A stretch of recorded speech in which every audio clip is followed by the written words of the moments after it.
The microphone almost slipped from Marcus's trembling hands before he even reached the stage. He was 17, wearing a shirt 2 sizes too big, his father's shirt, the one he'd never met, and the only thing standing between him and complete humiliation was the memory of his mother's voice whispering through an oxygen mask that morning. Asterisk, sing for me, baby. One more time. Asterisk. That was 3 hours ago. Now, 3,000 people stared at him from the darkness of the Meridian Grand Theater, and the spotlights burned so hot he could feel them on his teeth. The National Talent Showcase. The biggest stage in the country. First prize, $250,000. Enough to pay for Dr. Henley's experimental treatment. Enough to keep Elena Reyes breathing past the end of the month. Marcus had no backup plan. He'd spent his last $40 on the bus ticket here. He cleared his throat. The crowd murmured. Someone near the back laughed, not cruelly, just the nervous laughter of an audience watching a poor boy stand alone under expensive lights. Then he opened his mouth. The first note came out cracked, unpolished, raw, like something pulled from the chest rather than trained in any studio. But by the second note, something shifted in the room. A woman in the third row stopped checking her phone. A child tugging at his father's sleeve went still. By the third note, the room was silent in the way that only happens when 3,000 people forget to breathe at the same time. Marcus sang about a woman who worked double shifts and came home smelling like hospital antiseptic and still managed to hum lullabies. He sang about a boy who practiced in a bathroom because it had the best acoustics and the thinnest walls, so he had to keep his voice low. He sang about love that didn't have money but had everything. He didn't know he was crying until he saw the tears hitting the stage floor. At the judges' table, 4 people sat behind sleek nameplates and expensive water glasses. 3 of them exchanged glances, the kind that said, "Where did this kid come from?" But the 4th judge had gone completely still. His name was Raymond Voss. 44 years old. Self-made billionaire. Music industry legend who had built an empire from a single recording studio in Detroit. He was on this panel as a favor to the network, a one-time appearance. He hadn't planned to feel anything tonight. He was feeling everything. Because the boy on that stage, the boy with the cracked voice and the oversized shirt and the tears falling freely, had a jawline Raymond had only ever seen in one other place. His own mirror. Raymond's water glass was in his hand. He didn't remember picking it up. His knuckles had gone white. No, he thought. That's not possible. He hadn't spoken to Elena Reyes in 18 years. He hadn't let himself. He'd buried that chapter under board meetings and wire transfers and the deliberate construction of a life that didn't include the word regret. But regret, it turned out, was patient. It had spent 18 years building a boy with his jaw and her voice, and it had placed that boy directly in front of him with tears on his face and desperation in his lungs. Raymond set the glass down before it shattered. Asterisk, if you're new here, drop a comment and let us know where you're watching from. This community stretches across the world, and we love knowing where our family is. Now let's get back to Marcus, asterisk. The song ended. The silence lasted 4 full seconds, which, in an auditorium, is an eternity. Then the room erupted. The applause hit Marcus like a physical thing. He stood there, chest heaving, shirt damp at the collar, and for one suspended moment he didn't know what to do with his hands. He'd spent so many hours imagining this stage that he'd forgotten to imagine what came after the song. A production assistant materialized from the wings and guided him to the center mark, a small piece of tape on the floor that cost more to stand on than anything Marcus had ever owned. The host, a polished man in a tailored suit, leaned into his microphone with practiced warmth. Ladies and gentlemen, Marcus Reyes, 17 years old, from Clover Hill. More applause. Someone in the upper tier was standing. Marcus stared at the judges' table. 3 of them were smiling, the warm, performative smiles of people who understood good television. The woman on the far left was pressing her fingers to her lips like she was trying to hold something in. But the man in the center, Raymond Voss, was looking at Marcus with an expression that didn't belong on a television program. It was the look of a man doing arithmetic he didn't want to finish. Marcus didn't know why it made his stomach tighten. He'd never seen Raymond Voss in person. He knew the name the way everyone knew it, the billionaire who'd turned 3 artists into global legends, who'd built Voss Media from nothing, who appeared on magazine covers looking like a man who'd never once been uncertain about anything. Right now, Raymond Voss looked uncertain about everything. The woman judge spoke first. Her name was Diana Cross, a vocal coach who had trained 2 Grammy winners and was famously difficult to impress. "Marcus," she said, and her voice was careful, like she was carrying something fragile, "how long have you been singing?" "All my life," Marcus said. Then, because it was true and he didn't know how to be anything but honest when he was still raw from the song, "My mother taught me." She said music was the one thing nobody could repossess. The audience reacted to that. A ripple of something tender and painful moving through 3,000 people simultaneously. Diana nodded slowly. "Where is your mother tonight?" The question landed on Marcus like a change in weather. He swallowed. His jaw worked once before the words came. "She's in County General. Room 412. He paused. "That's why I'm here." The silence that followed was different from the one after the song. That silence had been awe. This one was grief, the communal, instantaneous grief of a crowd that had just understood what was actually at stake. Someone in the audience said "oh no" loudly enough to be heard. Marcus kept his eyes forward. He'd made a decision on the bus ride here that he wasn't going to perform sadness, he was just going to tell the truth and let it be what it was. "The prize money," he continued, his voice steady in the way only deeply exhausted people can be steady, "would cover her treatment. The experimental one. The one the insurance won't touch." He looked directly at the judges. "So. That's the whole story. I don't have a vocal coach. I don't have a manager. I practiced in our bathroom for 6 years because the tiles made everything sound better. A beat. I just need to win." 3 judges were visibly moved. Raymond Voss hadn't blinked in 40 seconds. His assistant, seated behind the panel, leaned forward and whispered something in his ear.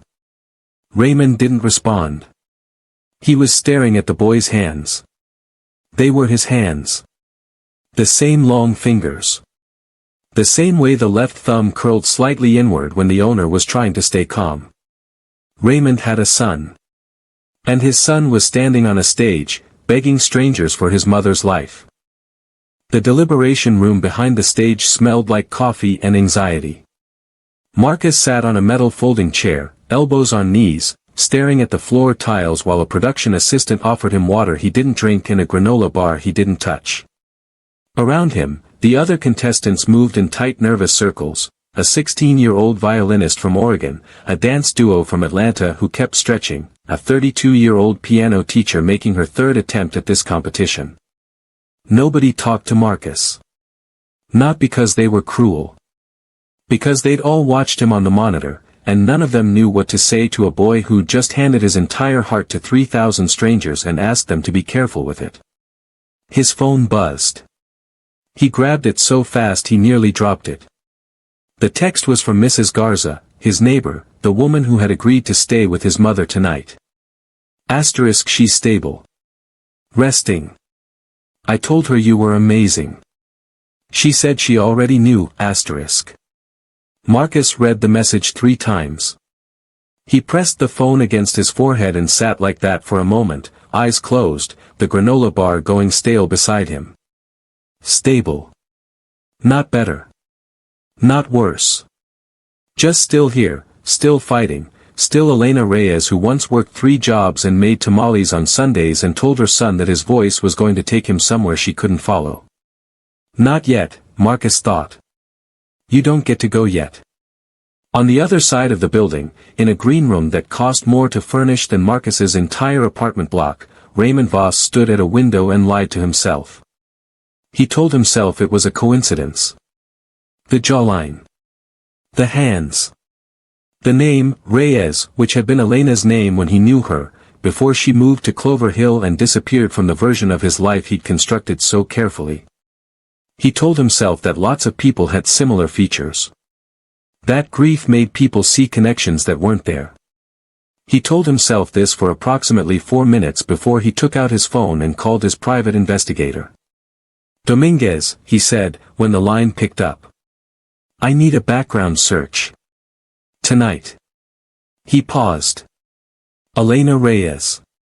Last known address, Clover Hill. And, another pause, longer this time, any dependents.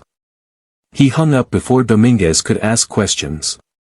Then he stood very still and thought about a night 18 years ago when he was 26 and broke and brilliant and terrified, sleeping on the floor of a recording studio he didn't own yet, and a woman with a laugh like falling water had told him he was going to be something extraordinary. He'd left before he found out if she was right. He'd told himself she'd be fine. That she was strong. That she didn't need him.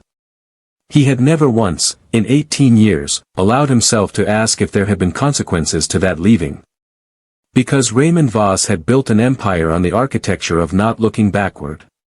And now the past was standing on a stage with his face and his hands and a voice that made 3,000 people forget to breathe, and it was asking strangers for help because Raymond had never been an option. His chest hurt in a way that no doctor had ever identified because he had never described it to one. He just assumed it was the cost of ambition. He was beginning to suspect it was something else entirely. His phone buzzed. Dominguez was fast. Raymond looked at the screen and felt the last wall he'd built come down in a single sentence. Asterisk Elena Reyes. One dependent. Marcus Reyes, age 17. Father listed on birth certificate, unknown, asterisk. Unknown. She had protected him even when protecting him meant carrying everything alone. Raymond sat down on the green room couch and put his face in his hands. The results were announced in reverse order. Third place went to the piano teacher from Portland who cried beautifully and thanked her students. Second place went to the violinist from Oregon whose parents rushed the stage before her name finished echoing through the auditorium. Then the host paused. The pause was theatrical, designed by producers who understood that silence was the most expensive thing on television. But in that pause, Marcus stood at the center mark and did something the cameras caught and the internet would replay 10 million times in the next 48 hours. He looked up. Not at the audience. Not at the host. At Raymond Voss. Marcus didn't know why. Something about the man had been pulling at him since he first stepped on stage, some gravitational wrongness he couldn't name, like a word sitting on the tip of the tongue that refuses to come forward. Raymond was already looking at him. Their eyes met across the length of the auditorium and something passed between them that neither of them had language for yet. Then the host said, and the winner of the National Talent Showcase, Marcus Reyes. The room detonated. Marcus didn't move for 3 full seconds. He stood absolutely still while confetti fell around him in slow theatrical spirals and 3,000 people screamed his name, and somewhere in County General Room 412 a woman named Elena was sleeping and didn't know yet that her son had just saved her life. Then his knees buckled. He caught himself. Straightened.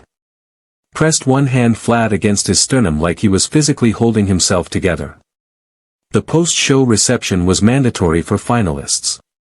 Marcus stood near the food table too overwhelmed to eat when Raymond Voss walked toward him, not with the casual drift of a judge making rounds, but with the deliberate movement of a man approaching something fragile. The crowd parted. It always did for Raymond Voss. He stopped 2 feet from Marcus. Up close, Raymond was taller than he looked on the panel. His eyes were dark brown. Marcus's eyes were dark brown.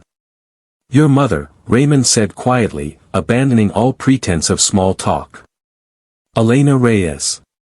Marcus went still. How do you know her name? I looked into you. Raymond's voice was steady but his hands weren't. After your audition. I had to know. Know what exactly? Raymond reached into his jacket and placed a photograph on the table between them. Old. Worn at the edges. A young man and a young woman laughing outside a recording studio, the woman's head thrown back, the man looking at her like she was the most extraordinary thing he'd ever seen. Marcus picked it up. His mother was maybe 22 in the picture. Young and luminous and completely in love with the man beside her. The man who was standing in front of Marcus right now. The room tilted. "No," Marcus whispered. "I left before I knew," Raymond said, and his voice finally broke open like something that had been sealed too long. "She never told me. I never gave her the chance to tell me. That's on me. All of it is on me." Marcus set the photograph down very carefully, the way you set down something you're afraid of dropping. "She's dying," he said. "She's in room 412 and she's been fighting alone for 17 years and you've been," his voice cracked, "you've been out here." "I know." Raymond didn't flinch from it. "I know." Silence stretched between them, a father and a son meeting across 18 years of absence with confetti still falling and a prize check leaning against the wall and a woman in a hospital bed who had kept this secret to protect a man who hadn't deserved protecting. Raymond reached into his jacket again. A personal check. A number that made the prize money look small. "For her treatment," he said. "Every specialist. Every option. Whatever she needs." Marcus stared at it. Then he looked up at the man who had his jaw and his hands and his eyes, and made the hardest decision of his 17 years. He took the check. Not for Raymond. Not for forgiveness. For Elena. For the woman in room 412 who smelled like antiseptic and still hummed lullabies. "You don't get to be my father yet," Marcus said quietly. "You have to earn that." Raymond nodded. Something in his face collapsed and rebuilt itself in the same moment. "I know," he said. "I have time. She might not. Then I'll start tonight." Marcus picked up the photograph one more time, looked at his mother's young laughing face, and slipped it into his pocket. Then he walked toward the exit, toward a taxi, toward County General Room 412, carrying a billionaire's check, a dead man's shirt, and the first fragile thread of a family that had always existed but never been allowed to find itself. Behind him, Raymond Voss stood alone in a room full of celebration and felt something he hadn't felt in 18 years. Hope. Terrifying, undeserved, desperate hope. If this story moved you, like this video, subscribe for more, and drop a comment telling us what Marcus should say to his mother when he walks through that door. We read every single one. See you in the next story, *.